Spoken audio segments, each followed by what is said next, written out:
গ্রামের বাড়িতে যারা মুরগি পালন করেন কিংবা কিছুদিনের ভিতরেই ফার্মিং শুরু করবেন বলে ভাবছেন, কিন্তু কিভাবে পালন করতে হয় সঠিক দিক নির্দেশনা জানেন না, সঠিক গাইডলাইন জানেন না, প্রথম অবস্থায় কোন কোন বিষয়গুলো খেয়াল রাখা জরুরি তাও জানেন না। এই সকল বিষয়গুলো যারা জানেন না কিংবা যারা এই সকল বিষয়ে জানার জন্য আমাদেরকে প্রশ্ন করেন, তাদের জন্য আজকের এই ছোট্ট ভিডিওটা। আজকের এই ভিডিওতে আমি আপনাদের সাথে আলোচনা করব প্রথম অবস্থায় আপনি কোন জাতের মুরগি দিয়ে শুরু করবেন এবং কোন কোন বিষয়গুলো খেয়াল রেখে আপনি ফার্মিং সেক্টরে আসবেন। তাছাড়াও এই সেক্টরে লাভবান হতে গেলে আপনাকে কোন কোন বিষয়গুলো খেয়াল রেখে কাজ করতে হবে।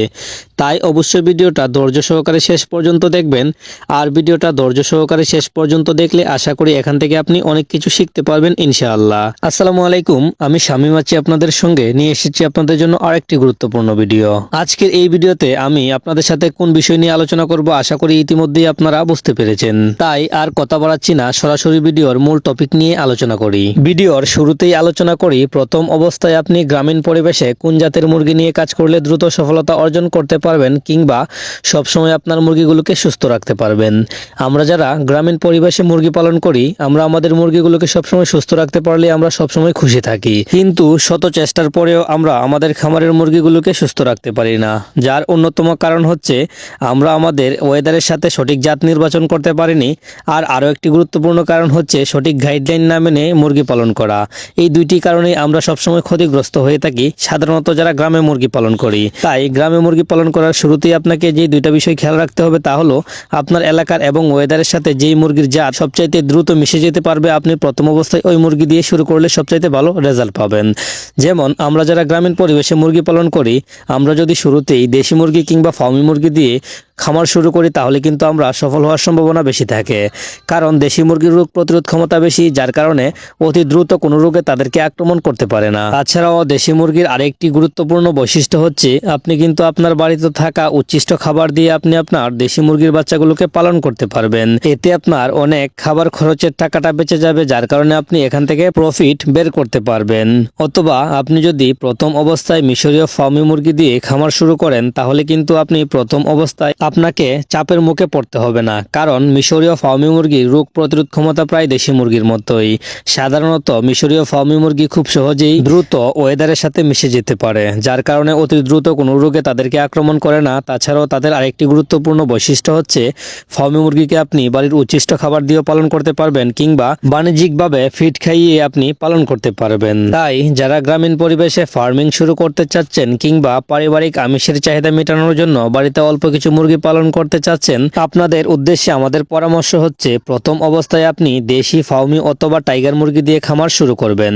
আর যদি আপনার পূর্বের কোনো অভিজ্ঞতা না থাকে তাহলে সর্বপ্রথম আপনি অল্প পরিসরে শুরু করবেন এবং এখান থেকে আস্তে আস্তে অভিজ্ঞতা অর্জন করবেন। একটা কথা মনে রাখবেন, এই সেক্টরে যদি আপনার অভিজ্ঞতা না থাকে আর আপনি কঠোর পরিশ্রমী না হতে পারেন তাহলে কিন্তু আপনি এই সেক্টরে বেশি দিন টিকে থাকতে পারবেন না। তাই এই সেক্টরে আসার আগে আপনাকে কঠোর পরিশ্রমী হতে হবে এবং অল্প পরিসরে যদি আপনি শুরু করেন তাহলে আস্তে আস্তে এখান থেকে অভিজ্ঞতা অর্জন হয়ে যাবে, যা আপনার ভবিষ্যতের জন্য কাজে আসবে। তাই অবশ্যই শুরুর দিকে আপনি অল্প পরিমাণে শুরু করবেন এবং যখন আপনি এখান থেকে আস্তে আস্তে প্রফিট অর্জন করবেন তখন আস্তে আস্তে খামারটাকে বড় করবেন। আর এটাই হচ্ছে একজন সফল উদ্যোক্তার সফল হওয়ার চাবিকাঠি। এই বিষয়গুলো খেয়াল রেখে আপনারা ফার্মিং সেক্টরে আসলে আপনি কখনোই লসের সম্মুখীন হবেন না, কিংবা যদিও লসের সম্মুখীন হন তাহলে কিন্তু আপনি বুঝতে পারবেন আপনার সমস্যাটা কোথায় হয়েছে এবং পরবর্তী সময়ে যদি আপনি এই সমস্যাগুলো উল্লেখ করে কিংবা একটু লক্ষ্য করে কাজ করেন তাহলে আপনি দ্রুত সফলতা অর্জন করতে পারবেন। আচ্ছা, যাই হোক, আশা করি আপনাদেরকে এই বিষয়টা ক্লিয়ার করতে পেরেছি। এখন আমরা আলোচনা করব প্রথম অবস্থায় মুরগি পালন শুরু করতে গেলে আপনাকে কোন কোন বিষয়গুলো খেয়াল রাখতে হবে। প্রিয় দর্শক, আজকের ভিডিওটা যদি একটু লম্বা হয় তাহলেও ধৈর্য সহকারে শেষ পর্যন্ত দেখুন, আশা করি উপকৃত হবেন ইনশাআল্লাহ।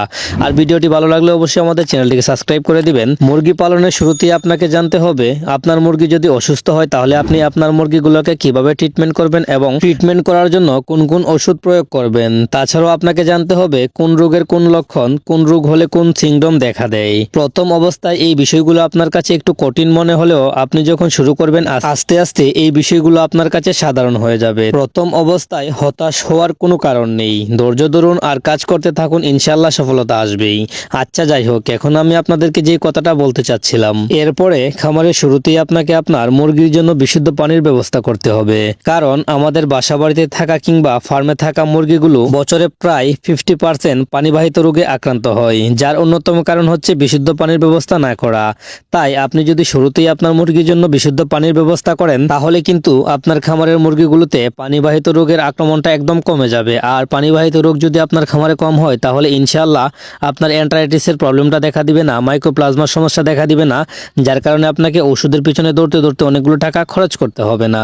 তাই শুরুতে এই বিশুদ্ধ পানির ব্যবস্থা করুন এবং আপনার খামারের মুরগিগুলোকে সুস্থ রাখুন। এরপরে ফার্মিং সেক্টরে আসার আগে আপনাকে জানতে হবে মুরগি কোন রোগে আক্রান্ত হলে কোন ওষুধ প্রয়োগ করতে হয় এবং তা কিভাবে ব্যবহার করতে হয়। কারণ আপনি যদি আপনার খামারের মুরগিগুলো অসুস্থ হয় তখন যদি আপনি সঠিক ট্রিটমেন্ট না করতে পারেন কিংবা সঠিক সময়ে ট্রিটমেন্ট না করার কারণে আপনার খামারে থাকা মুরগিগুলো মারা যায় তাহলে কিন্তু মাস শেষে আপনি এখানে অনেক টাকা লসের সম্মুখীন হবেন। তাই এই বিষয়গুলো খেয়াল রাখবেন। শুরুতেই আপনি ফার্মিং শুরু করার আগে এই ছোট ছোট বিষয়গুলো নিয়ে যদি আপনি একটু ঘাটাঘাটি করেন তাহলে এখান থেকে আশা করি আপনার অভিজ্ঞতা হয়ে যাবে। পরবর্তীতে আপনার খামারের মুরগিগুলো রোগে আক্রান্ত হলে মানুষের পিছনে দৌড়াতে হবে না, আর আপনি নিজেই ট্রিটমেন্ট করতে পারবেন এবং আপনার এখান থেকে অনেক অভিজ্ঞতা অর্জন হয়ে যাবে। তাই শুরুর দিকে এই বিষয়টার উপরে একটু নজর দিতে হবে। তাছাড়াও বর্তমান সময়ে কিন্তু উপজেলা যুব উন্নয়ন কেন্দ্রে এই বিষয় নিয়ে প্রশিক্ষণ নেওয়া যায়। আপনারা যদি শুরুর দিকে এই প্রশিক্ষণ নিয়ে খামার শুরু করেন তাহলে সফল হওয়ার সম্ভাবনা বেশি থাকবে। এরপরে আপনাকে যেই তিনটা বিষয় খেয়াল রেখে মুরগি পালন শুরু করতে হবে তা হলো মুরগির বাসস্থান, মুরগির লিটার ব্যবস্থাপনা এবং হচ্ছে মুরগির ম্যানেজমেন্ট আর খাদ্য তালিকা। এই বিষয়গুলো সম্পর্কে যদি আপনি একটু ঘাটাঘাটি করেন তাহলে প্রথম অবস্থায় আর আপনাকে ঝামেলায় পড়তে হবে না, আর আপনার খামারের মুরগিগুলো সবসময় সুস্থ থাকবে, ভালো থাকবে এবং আপনি মুরগি পালন করে সফল উদ্যোক্তা হতে পারবেন। সম্মানিত ভিউয়ার্স, আজকের এই ভিডিওতে যেই তথ্যগুলো আমি আপনাদেরকে দিয়েছি এই বিষয়গুলো খেয়াল রেখে যদি আপনারা প্রথম অবস্থায় ফার্মিং সেক্টরে আসেন তাহলে ইনশাআল্লাহ আপনি দ্রুত সফলতা অর্জন করতে পারবেন। প্রিয় দর্শক, ভিডিওটি শেষ পর্যন্ত দেখার জন্য আপনাকে ধন্যবাদ। ভিডিওটি ভালো লাগলে অবশ্যই চ্যানেলটিকে সাবস্ক্রাইব করে আমাদের সাথে যুক্ত হবেন এবং ফেসবুক পেজ থেকে ভিডিওটা দেখলে অবশ্যই পেজটিকে ফলো করে আমাদের সাথে যুক্ত হতে পারেন। আজকের এই ভিডিওটি এখানেই শেষ করছি। দেখা হবে পরবর্তী কোনো ভিডিওতে। সেই পর্যন্ত ভালো থাকেন। আল্লাহ হাফেজ।